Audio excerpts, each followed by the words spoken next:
Welcome, folks, to The Uncommon Good with Bo Bonner and Dr. Bud Marr. Every week, diving deep into the truth of Catholic social teaching and restoring all things in Christ. The Uncommon Good, live from Iowa Catholic Radio's Mercy Live Up Studios. The Uncommon Good is on the air. I'm Bo Bonner.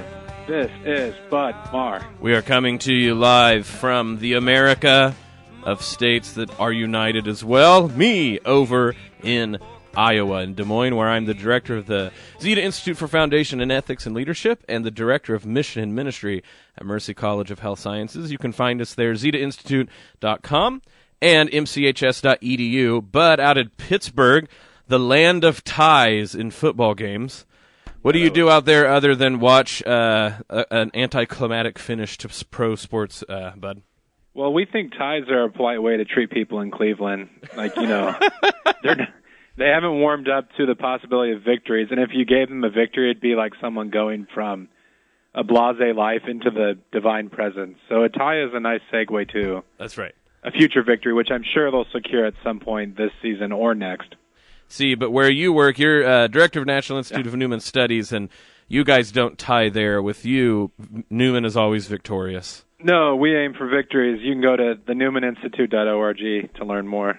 So, yeah, but I think people are already worried about how much football is going to be talked about, but we've missed it, and we're in the same league, and I think I'm in first place again, and I just think I need to say that on everybody listening on all stations. And I don't know why. Yeah, well, I think you and I are matched up against each other this week, so maybe we can tie. We can tie too. First place together. Right. That's actually the peaceable kingdom. That will show everyone.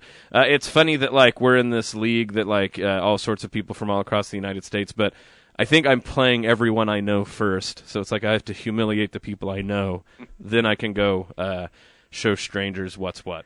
Well, you're good at that, so I'm sure you'll perform admirably. How many? I have very little actual advice to married young men because, I'm just me. But I can say that you really need to make sure to only have one or two fantasy football leagues. I have one. How many are you managing with your family also? Yeah, I'm in two, and I'm capped right there at two. But I have to say, for me, the experience is really the draft. And draft nights, it's like a festival for me. Once the season starts, I think the reason I'm so terrible is I never do any trades or free agency pickups you just or anything. Let it ride. Doing drafts when you're the only person there and it's all, and you're kind of reliving the college days with your buddies a bit. Your children really see how pathetic it is because my kids were coming in what kind of game is this? And I'm trying to tell them how they score points, and you're like, so you don't score any points, you don't do anything. I'm like, yeah, it's like these random guys on team, and then I'm like, just get out of here, you don't get it. Yeah, it can be confusing for the children. They walk by, and I've got paper charts tacked to the wall and stuff like that. But I feel again, my children are slowly just adjusting to my craziness, and that'll be part of their existence. Well, speaking of adjusting to craziness, if you have craziness that you need to print out and show proof of, an easy way to do that, Cartridge World, which underwrites our show. Maybe you need to, like you said, print out the mini charts about which tight end might be better, in Week 8. Or if you're John Leonetti, you can print out all the ridiculous scores you think Iowa State's going to beat people by, so then later when we try to tell you that you were way off, we have recorded proof. No, Cartridge World, some great people over there, located in Windsor Heights. They've got pickup and delivery for business customers and always do environmentally friendly printing, so a lot of great things going on. 801 73rd Street in Windsor Heights, and also always underwritten by Mercy College of Health Sciences. Crazy time's not the right way to put it. I'd say it's an energetic time. Maybe people feel like their head has to be on a swivel because it's still the beginning of the year for us. Still getting a few people new to whatever classes you might have, but certainly the energy of September is something excited to be a part of. mchs.edu if you want to go look into programs that, of course, have started for fall but are easy enough to get started back up in the spring. You don't have to wait for a year to get started at mchs.edu. Yeah, for me, online teaching, the craziest part is the first and the last of the semester. First everyone's kind of trying to get their bearings, and last they're trying to get past the finish line. So, but there is a lot of energy, even in the online realm at Mercy College. That's right. So I think that kind of segues into what we're talking about today. Haley Stewart, who I think many people probably know through her blog, Carrots for Michaelmas, or Michaelmas, if I'm being more British. She has quite the Twitter presence. She also has just published a new book, The Grace of Enough, Pursuing Less and Living More in a Throwaway Culture. And on one hand, it's a sort of tractate detailing the crazy thing they decided to do in their life, to pack up their bags from Florida, move to Texas, and actually start on an internship on a sustainable farm and radically change their life, which sounds like a pretty crazy thing to do, but they also talk about in the midst of craziness some of the newfound forms of peace they found by exactly finding this grace of enough. And so we're going to talk to her here shortly about this book. All I can say, Bud, is reading the book real quick. I don't know if you got to look into the part that they had flushless toilets for a year. You think you can convince your whole family to go move somewhere where there's flushless toilets? No. You know, I try to live simply. Mother Teresa said, live simply so that others might simply live, but that might be a hard line for me. The closest that I know, I mean, I have to tip my hat to you, is you really did take serious water conservation because you lived in North Carolina during one of their worst droughts. So I know, but you're Mother Teresa to me, Bud. Now I feel like God is really answering my prayers, because I feel like wherever I move just gets inundated with rain. Yeah, so. God was just holding off. Well, stick around, folks. Like I said, we'll be back after this break with Haley Stewart. This is The Uncommon Good. Bud, if you want people to further get into the conversation, an easy way to do that is to tell them about the Zip Whip line. 515-223-1150, 515-223-1150. If you do the hashtag UCG for Uncommon Good, we get to see what you're up to. Like I said, last week we were told approvingly that the Eagle volume is perfect and was glad to have it back. But if you have any other comments for the show, or, Haley Stewart's from Waco, maybe you have, things you want to say about Dr. Pepper or something, 515-223-1150, the Zip Whip line. That's hashtag UCG, 515-223-1150. We'll be back after a little bit with Haley Stewart talking about her book, The Grace of Enough, Pursuing Less and Living More in a Throwaway Culture. Stick around. We'll be back right after this.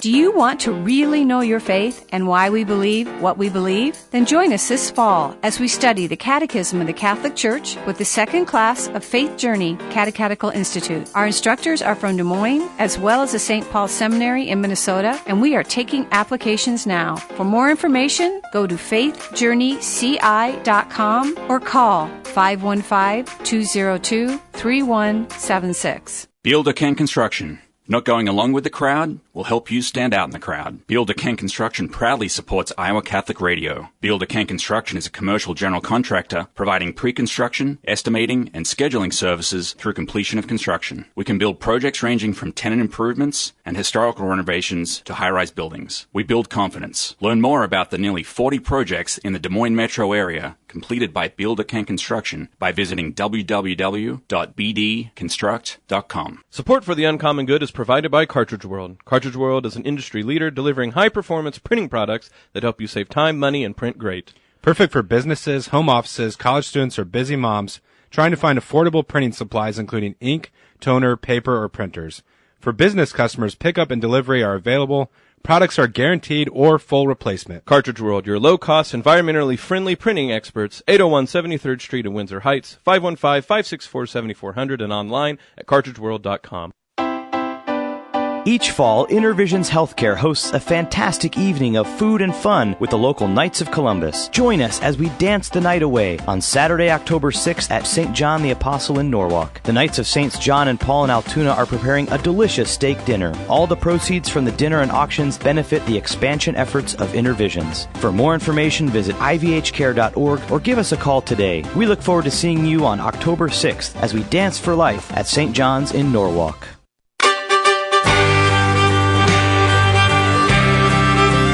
We're back with The Uncommon Good. Bo Bonner and Dr. Bud Marr. We're excited to have our guest on the show today, Haley Stewart, a Catholic author, podcaster, and speaker who's worked all over the place, the Center of Christian Ethics at Baylor University. She's co-authored a book, Feast, Real Food Reflections and Simple Living for the Christian Year with her husband, Daniel.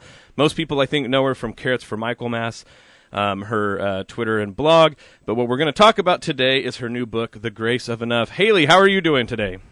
Doing great. How are you? It's wonderful. We can't complain after having a relatively hot summer.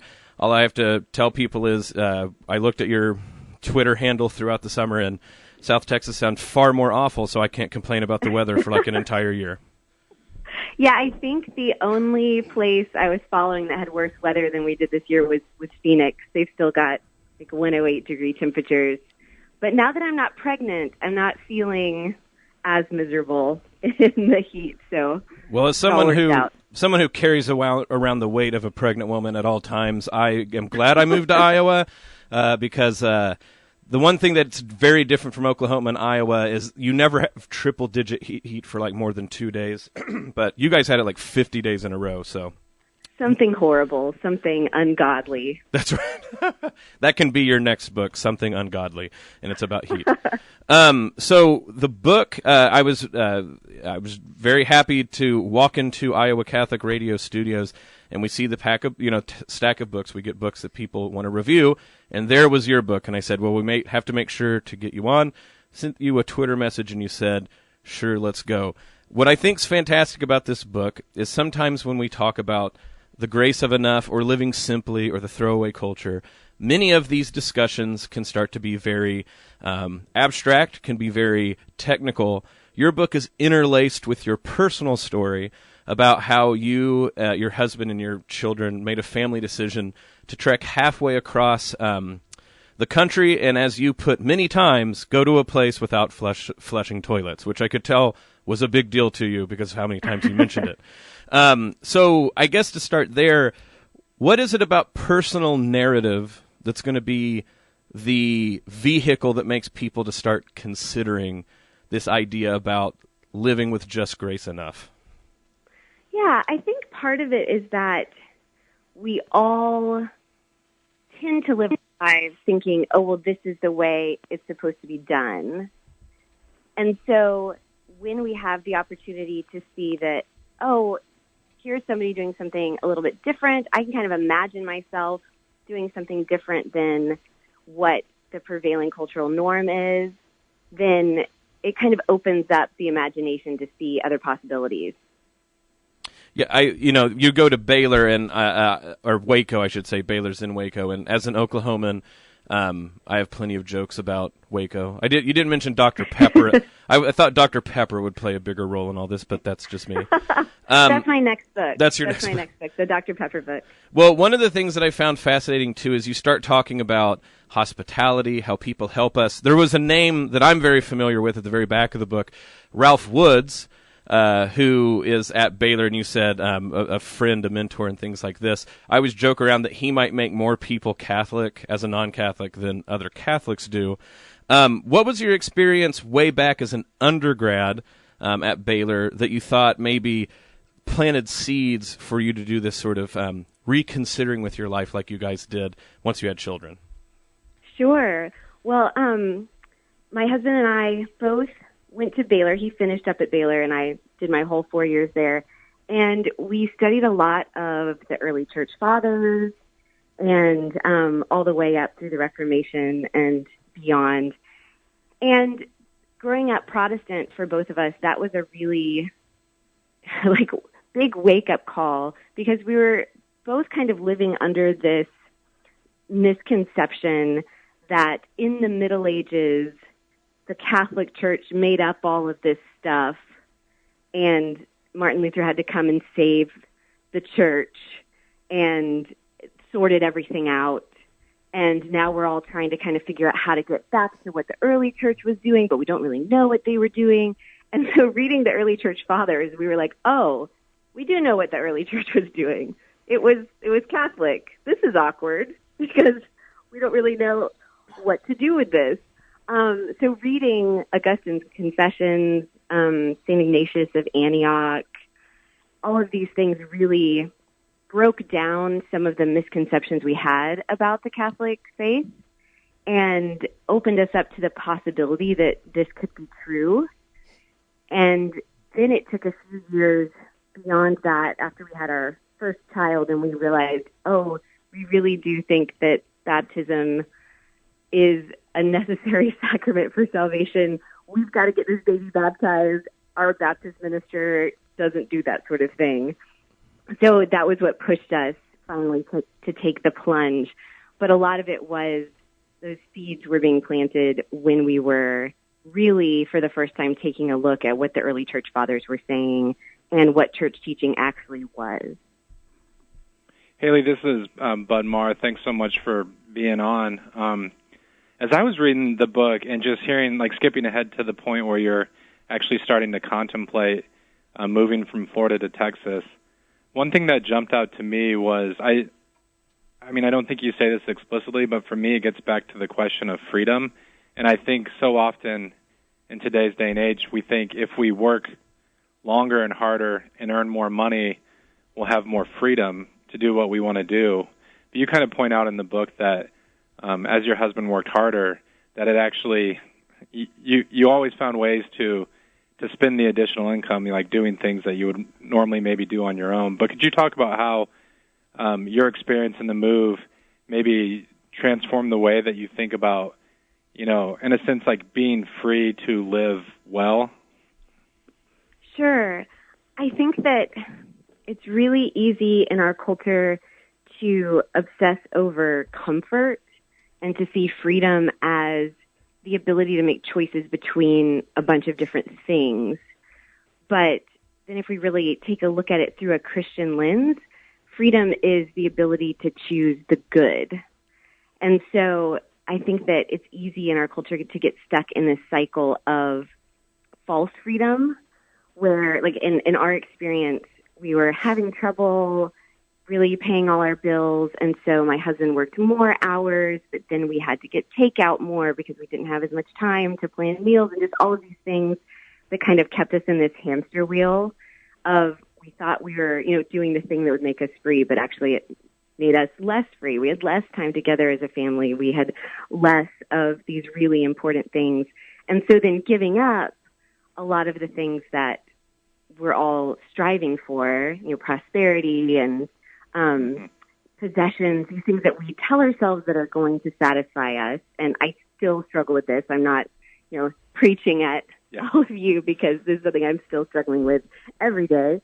But we really discovered that we can live without as much stuff, without as much comfort, and that there is a lot of freedom in that. I always think about every Lent when I decide what I'm going to give up. I think there's no way I can live without, coffee, or I can live without Netflix, whatever it is that I'm giving up. And then at the end of the 40 days, it's like, okay, well, I guess I can live without that. And it kind of feels good knowing I don't need that I'm not actually enslaved to that thing. And so I think sometimes when we give up things, we realize that we can have a lot more authentic freedom than when we were hanging on to them. Well, Haley, and this is clearly colored by my past as a convert too. So I grew up Southern Baptist. I too went to, a Protestant school that was relatively well known for talking about the early church. And we went out to Duke. We had a sort of Ralph Wood buddy in Stanley Hauerwas that sort of pushed us the same way. And when I start telling these conversion stories, everybody's always really interested in conversion stories. And, Bud is a convert. Eric Ellis, who's been on our show, he converted at Baylor, I think through doing the honors program with Thomas Hibbs. You start naming all these people. And the common thing that I start to realize that really changed for me, and maybe you can tell me if I'm wrong about this, is that you start to understand conversion wasn't this one big moment in your life like you grew up with. That there was this one time that you went up and answered the altar call or accepted Jesus or whatever, that really what started to push me into the Catholic Church was what I saw as the continual insistence that you're going to convert all the time, and if you're doing it right, every day. So even your book title, The Grace of Enough, to me is like the perfect description of conversion, because what happens to me is you're like, should I do this different thing? Is that what God's calling me to do? And you have to convince yourself that he will give you the grace enough to do whatever. So like, ruin your plans to be a Protestant minister and become Catholic. Ruin your plans about the house you had in Florida, go to Texas. And I don't think your book is being necessarily marketed as that, but that's what I read, and maybe it's just personal. What do you think the role of conversion is woven through your book? Yeah, I think that was a huge thing for me as well as a convert, because I had grown up thinking that when I was 7 years old, I prayed the sinner's prayer, and that's when I became a Christian. And in that moment, that was the moment. And then from then on, I just kind of felt like I was struggling my way through life, trying to figure out why I was still sinning all the time, but like there wasn't any way to really get my head around the idea that we are called to conversion every day, and our salvation is an ongoing thing that we are working out with the grace of the sacraments. And so for me, that was a huge shift and so helpful to understand, okay, this is why I'm still struggling to live the way God has called me to live. It's because I'm in this process of conversion all of the time. And in some ways that was really comforting, kind of like going to confession, where you start having this process of going in, confessing, finding some kind of closure and relief and grace to start again and then start again and again. And so for us, I think that we had some of the first seeds of what we thought was going to happen with this move. And then living it out was the opportunity to kind of see the fruit of that in our family, in our kids, in our own lives, just in feeling more like a human being. I feel like that's what I'm always telling people about this shift for us, I think, was trying to figure out how God designed human beings to live and what things in our culture are really preventing us from living that out in a way that feels like, oh yeah, I feel like I'm being a human being. I'm preparing a meal and sitting down and eating it across the table with my family. This is what humans do, instead of rushing around, not having the opportunity to even sit and share that sacred space together.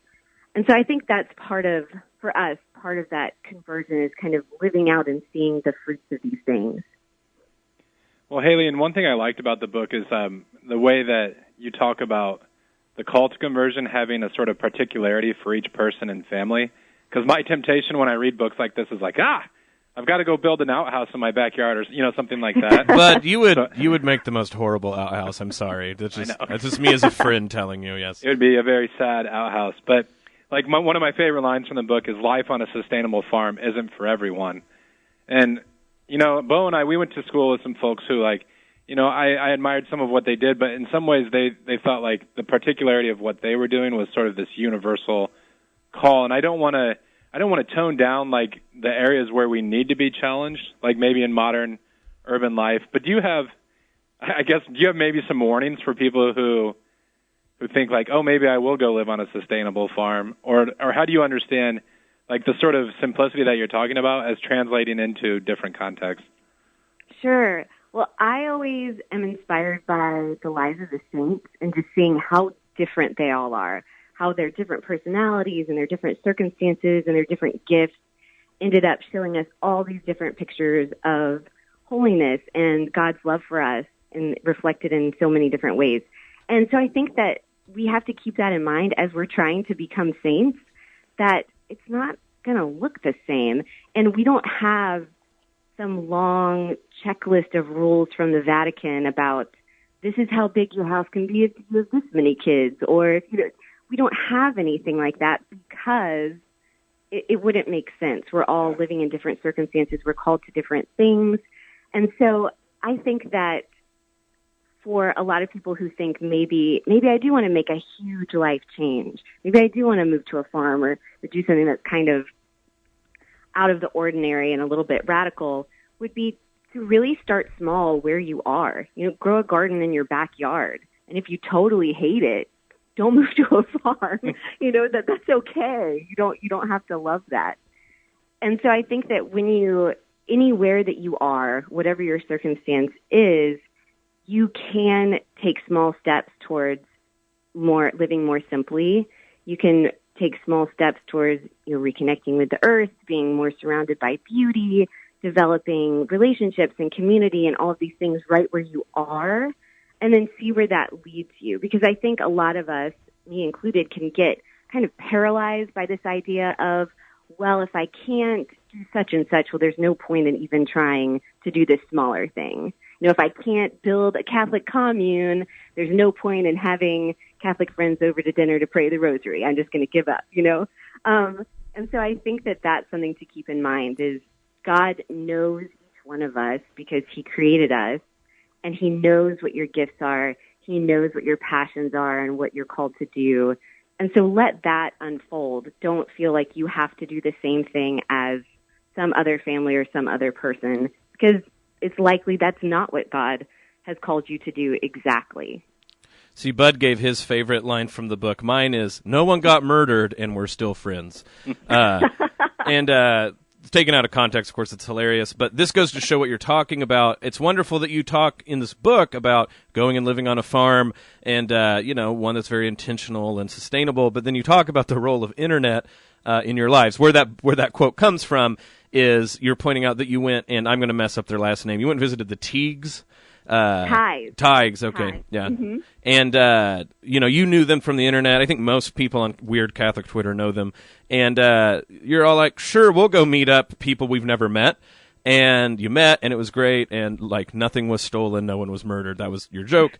But I think that goes to show you, right, that it's not that we have to be Luddites about things. Even technology can go towards what we're talking about. I jokingly say that we need to learn to use things wrong, like in a Catholic wrong way, right? Like I'm sure Twitter doesn't always love what us Catholics are up to with Twitter, right? And that's what we have to do is don't let it control the narrative. Use it as a tool. And so I think it's important for people to understand. You put that chapter right smack dab in talking about all the other lessons you learned living on a farm.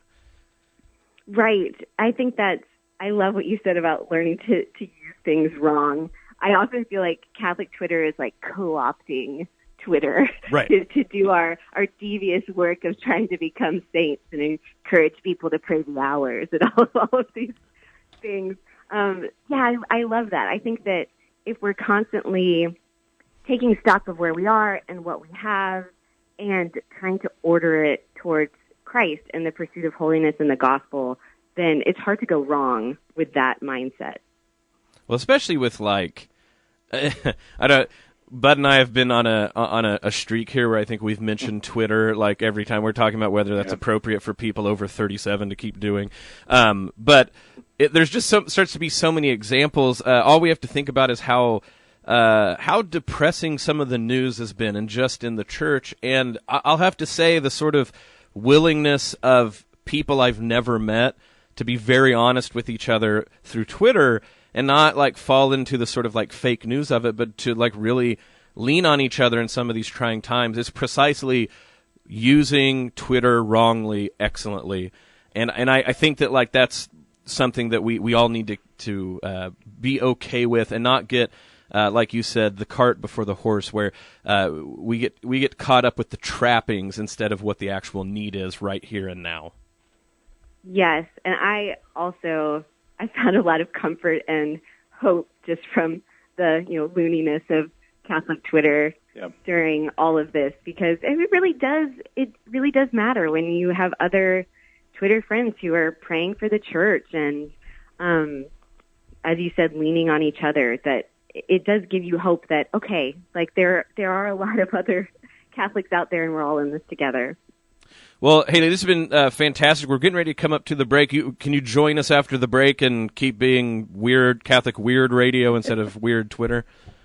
Absolutely. Fantastic. This is The Uncommon Good. Like I said, Bud and I are talking to Haley Stewart. The Grace of Enough is the book, Pursuing Less and Living More in a Throwaway Culture. Stick around, and after these messages, we'll be back with The Uncommon Good.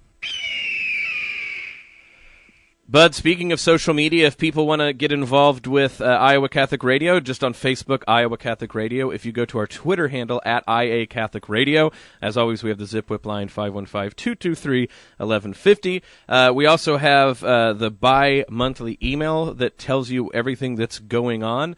But, yeah, social media. Is it Jeb? Jeb, are you running social media now? So we got an actual millennial running the social media, but are you worried about this? No, I'm impressed. You're impressed. Jeb, the world, don't the let us eyes, down, buddy. Yeah, don't let us down. The world is watching. He looks very concerned. I don't know if he likes all the attention that we're bringing to him, but he's going to talk. I'm here. I actually have a microphone back here. Taking on the social media and the website design now, so I'm actually the multimedia director here at Iowa Catholic Radio. Ooh. Got a big fancy title, too. That's right. Director of Multimedia. That's right. You just need to start wearing on that on your shirt. This is The Uncommon Good. We'll be back after these messages.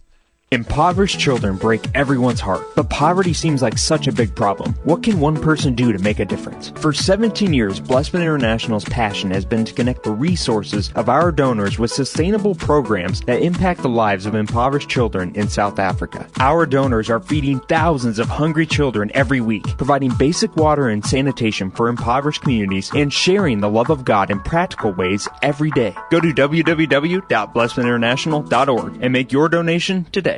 Since 1924, St. Vincent de Paul has been helping those less fortunate work towards self-sufficiency. Last year, St. Vincent de Paul helped over 20,000 individuals with food, clothing, and shelter, while also offering classes in financial literacy, high school completion, career readiness, and prisoner re-entry. svdpdsm.org, 515-282-8327. Shop, donate, volunteer, serve. This message was brought to you by Homemakers Furniture. Support for The Uncommon Good is provided by Cartridge World. Cartridge World is an industry leader delivering high-performance printing products that help you save time, money, and print great. Perfect for businesses, home offices, college students, or busy moms trying to find affordable printing supplies including ink, toner, paper, or printers. For business customers, pickup and delivery are available. Products are guaranteed or full replacement. Cartridge World, your low-cost, environmentally friendly printing experts, 801 73rd Street in Windsor Heights, 515-564-7400, and online at cartridgeworld.com. Partial support for Catholic Women Now comes from injury attorney Fred Haas. When Iowans have been injured through no fault of their own in a car, truck, or motorcycle accident, harmed in a work-related injury, or suffered injury due to negligence of others, Fred Haas has been on their side to help recover from financial, physical, and emotional loss. Fred, double D, Haas, double A. Online at fredhaas.com. The Des Moines Law Offices of Fred Haas. While we have time, let us do good.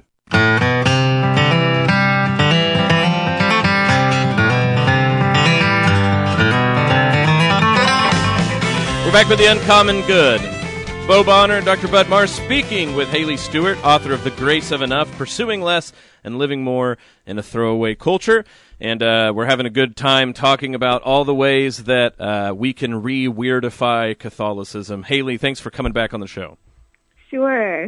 I always want to point out to people that if you ever wonder about how the church can bridge gaps, I'm from Oklahoma and am willingly asking people from Texas on the show.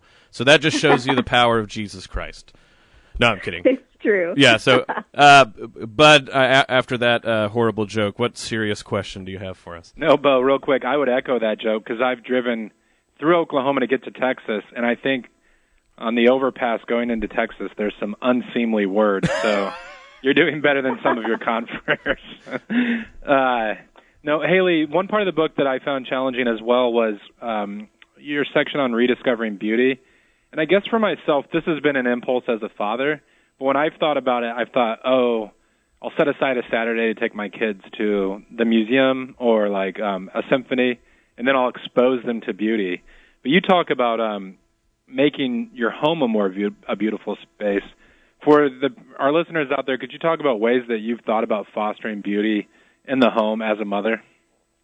Sure. I should give the proviso that I'm not a very good housekeeper, so it's not, my advice would not be to just obsess over your space in a design way. If that is your charism, fantastic, but it's not mine, so I just want to sure that it doesn't have to be that.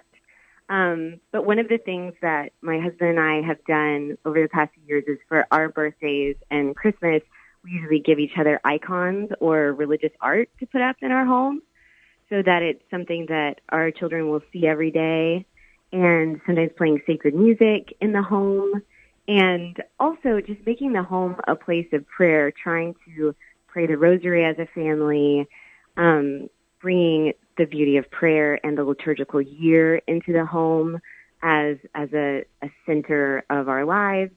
And so just those things, I think, have helped us stop to just pause and you look at. My husband bought me a beautiful big painting. It's a print of Botticelli's Madonna of the Magnificat. And it's right above our mantelpiece. And sometimes I just stop to look at it and think, wow, gosh, that's so beautiful. And so I think that beauty calls us to pause and be attentive in a way that we are out of the habit of doing in our culture because we're so distracted and we're so busy.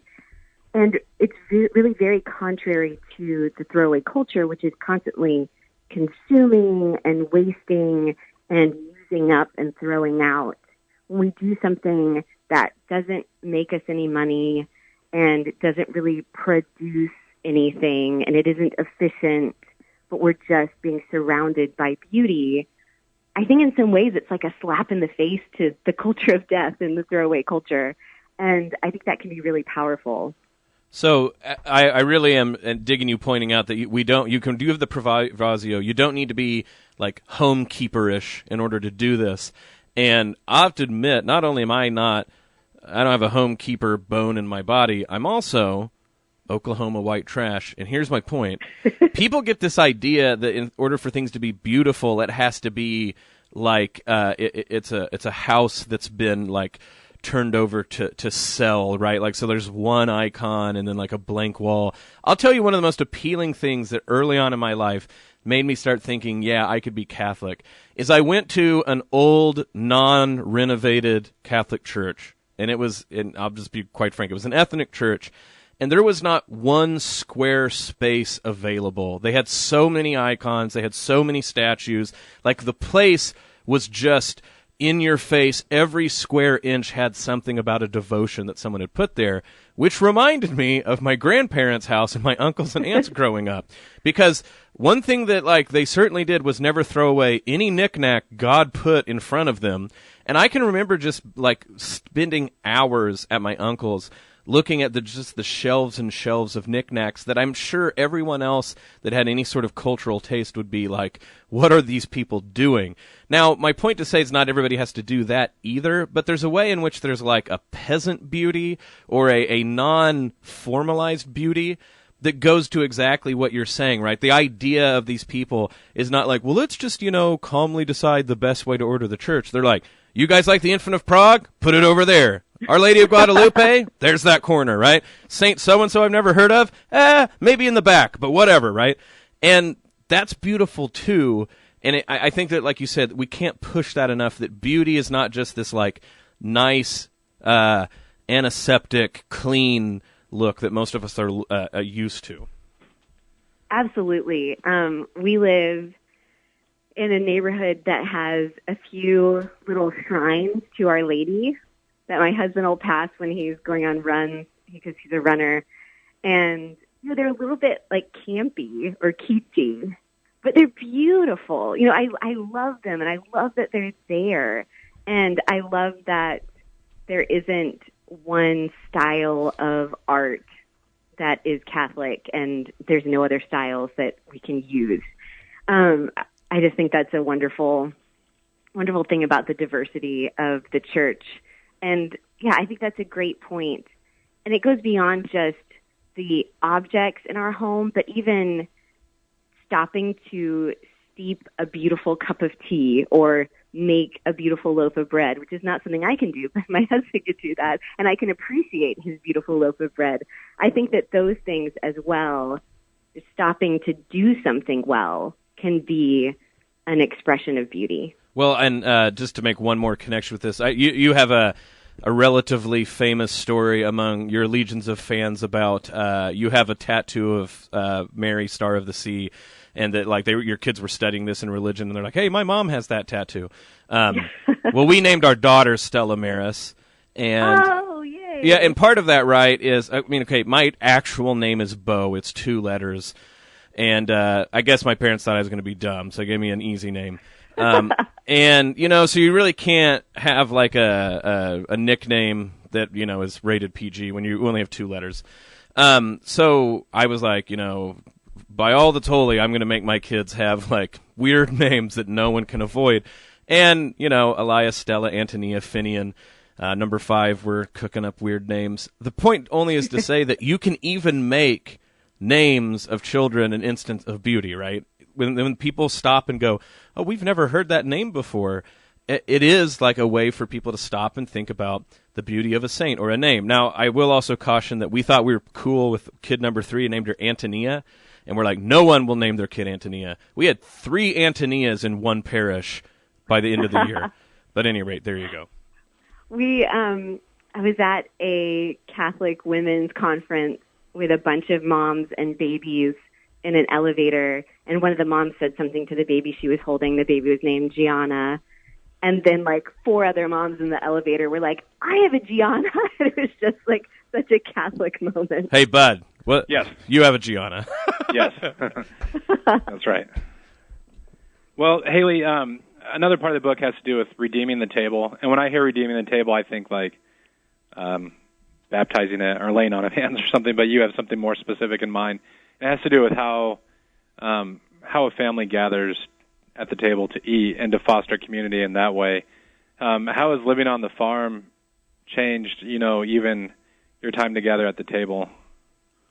Yeah, well, being on the farm, and we were, for that year that we were there, we were eating the produce from the garden at the farm and the meat from the animals on the farm and milk from the goats on the farm. And so it was very different, first of all, to have your choices be limited to just here's what we have, but also to feel such a connection to those things. Or these are the tomatoes we just harvested, and this is the pig that we've waved to every day until it became sausage. And it's kind of weird when your kids are like, "Can you pass the Thelma?" And they mean the sausage. Yeah. They know it came from a pig named Thelma. I love that. I'm sorry. I love that about farms. Yeah. It's really funny. And so that really, I think for me, helps me appreciate this whole bigger idea of sitting together and eating together, that it's connected to God's creation in an exciting way that's really fun and beautiful. But then also, because we had more time together as a family and because we were living in community, we had our own little apartment, but then other folks were living on the farm as well. So that when we all got together to eat, it really was an event. Not an event as in like we had to have table pieces or, centerpieces or anything like that, but just that we were all really stopping to cook things intentionally and eat them together. And so the conversations we had, just laughing around the table together, it was just such a vibrant, wonderful experience that we wanted to bring into our life once our internship on the farm was over.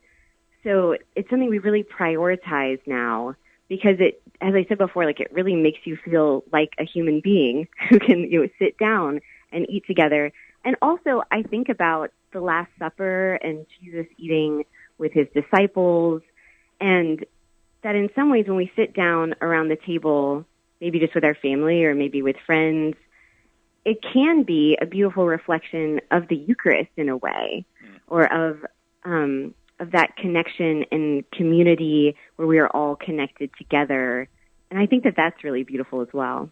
Well, and your book makes it clear that, and this is probably another analogy to the Eucharist, that if you have that re-sanctification of the table, then that emanates out, right? So like a chapter talking about table and cooking and 5-hour meals and things like this, is quickly followed by getting to know your neighbors and neighbors helping each other out. Just this morning, FedEx delivered our package to the wrong house, like an entire block down, yesterday, and they came this morning, and these nice people that are down the street that we've only got to wave a few times to, brought the package. I was in my morning radio gear, which luckily I had pants on, so that was nice. But the idea, you have a part in your book where the reason you got to know your neighbors is because there was a car wreck in front of your house. And and that seemed to me, I'm all like, well, I wonder if now, this nice little happy mistake of FedEx, maybe this will be the inroads to get to meet this nice family who's a block down. But, right, if you do the table well, then even your children start to look moments, instead of that being like, well, that was weird, why did they come to the door, as, oh, here's another happy moment to maybe open up a new relationship. Yes, and I think kids are so much more comfortable opening up their home, inviting people in. They don't have the same anxieties about how clean the house is or anything like that. When my oldest was a toddler, we had to tell him, you can't tell our address to people you don't know, because he would just strike up a conversation with some old lady in the grocery store and then be like, we're making shepherd's pie tonight at, such and such address. Do you want to come over? And I'd be like, please don't do that. But I loved that he just thought that was the most normal thing in the world. Like, well, I just made this new friend. Can't we have her over for dinner?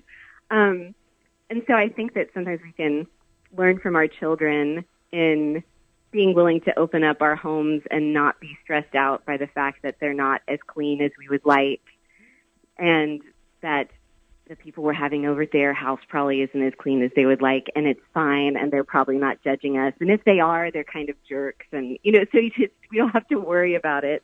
But I think that that's true, that if we start with the home as a center of beauty and prayer and sacred space around the table, then that's going to emanate out to our next door neighbors and to our community, and can be really, really beautiful. And that's something I've been thinking a lot about.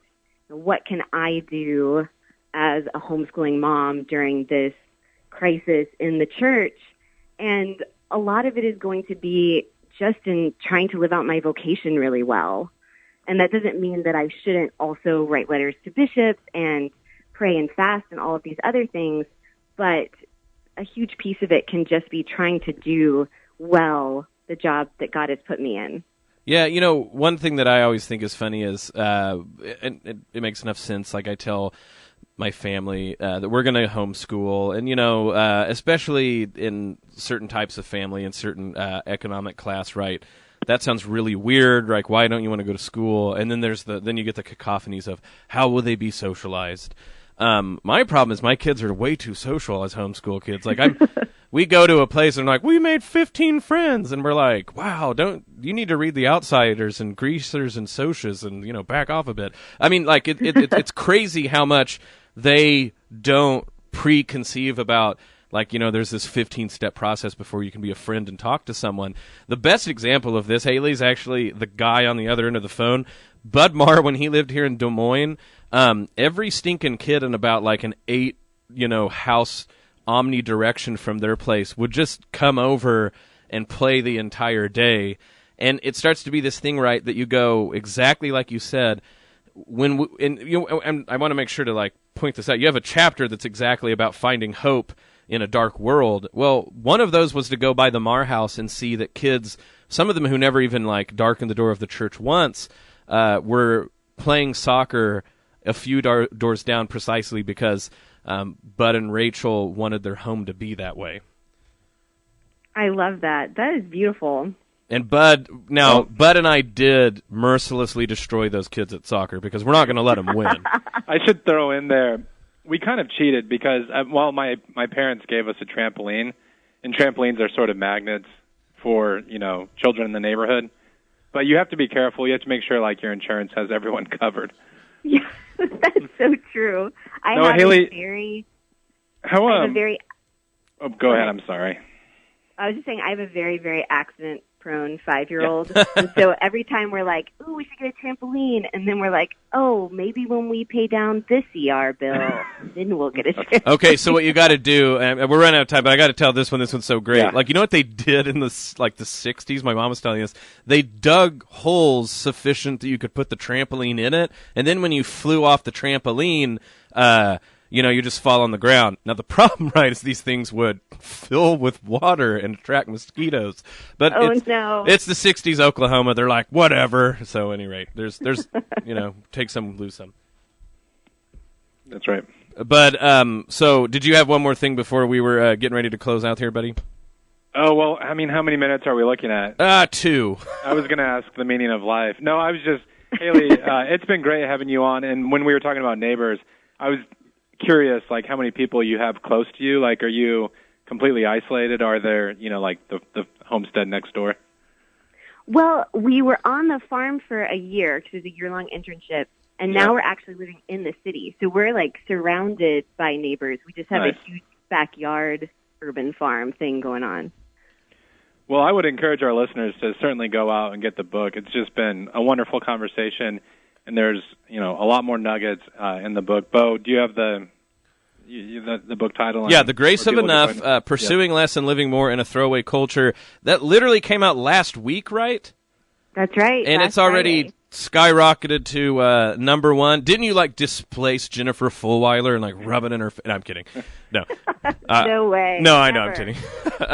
But you guys, you have to go read it. It's wonderful. It's easy. If in the meantime, while you're waiting for the book to come, they can stop on over to the blog, Carrots for Michaelmas. And like we pointed out, you have a podcast, fountainofcarrots.com. You're on Facebook, Twitter, Instagram. And then, if anybody's in Waco going to the Dr. Pepper factory, I'm sure you would be nice enough to give them a tour.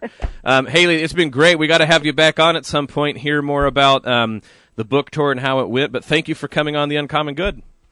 Absolutely. Thanks so much for having me on.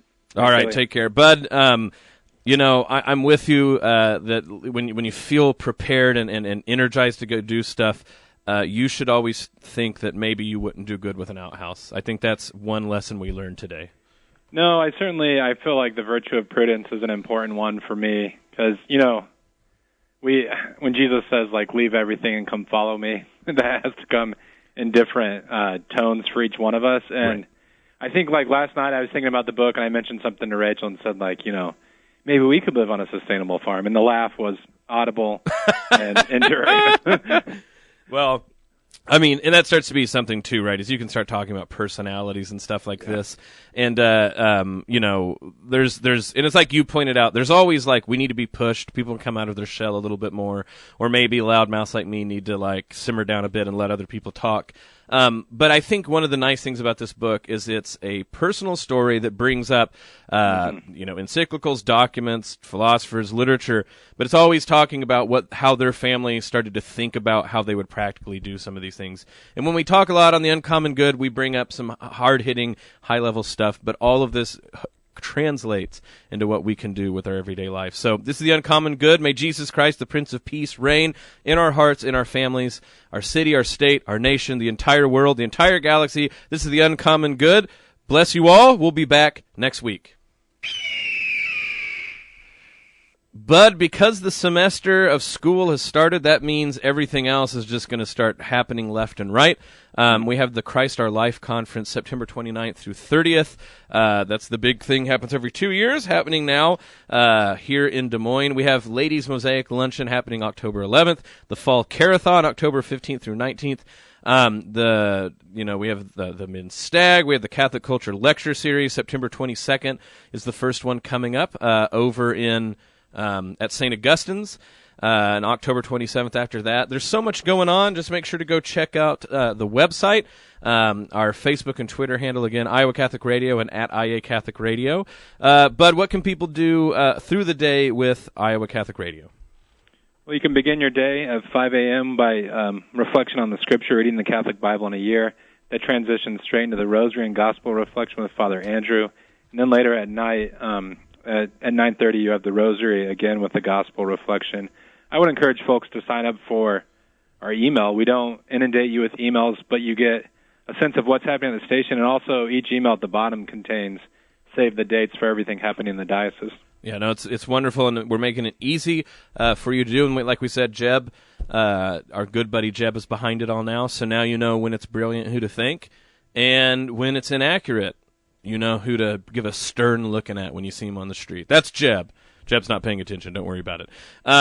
Like we always point out, this is not simply something we do because we like it, it's fun. Of course, it's all those things, but this is a ministry.